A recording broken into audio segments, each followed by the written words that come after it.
Eto na yung tanong sa'yo. Good luck.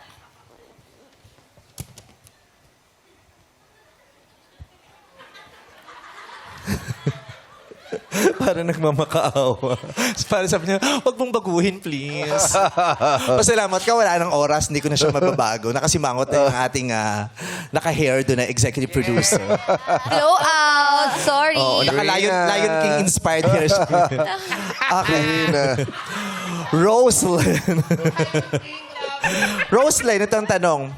Okay lang ba sa'yo kung ang gusto ng karelasyon mo ay maging house husband kapag ikinasal na kayo? Alam mo yung house husband? Yes po, yung siya po sa bahay. Homemaker siya, pero hindi siya magwo-work sa labas. Yung Apo. ganun. Okay lang ba sa'yo yun? Siya yung nasa bahay, tapos ikaw magwo-work?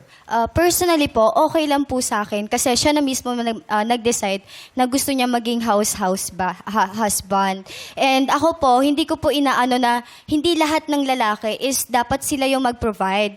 We actually need to balance na dapat yung babae sa ganito, yung lalaki sa ganyan. Parang ano lang naman po yan housewife. Yung lalaki yung maglilinis, gagawa ng gawaing bahay. If ever na may anak kayo, siya yung mag-aalaga. At ikaw naman po yung magtatrabaho at magbibigay ng pera para sa gastusin.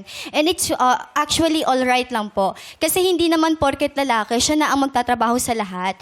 We also, woman, can do things that that man can do. And for me, we need to stop the stereotype na kailangan pag lalaki, ikaw sa mga mabibigat at ang babae, ikaw sa mga sa anak at sa loob ng bahay. Kasi pareho siyang mahirap na trabaho at sobrang proud ako sa kahit na anuman pong trabaho or ano po ng babae sa lalaki when it comes to relationship. And for me, it's definitely all right po. And I thank you. Okay. Stretch. Huwag mo na Thank you i-stretch. po. Oo.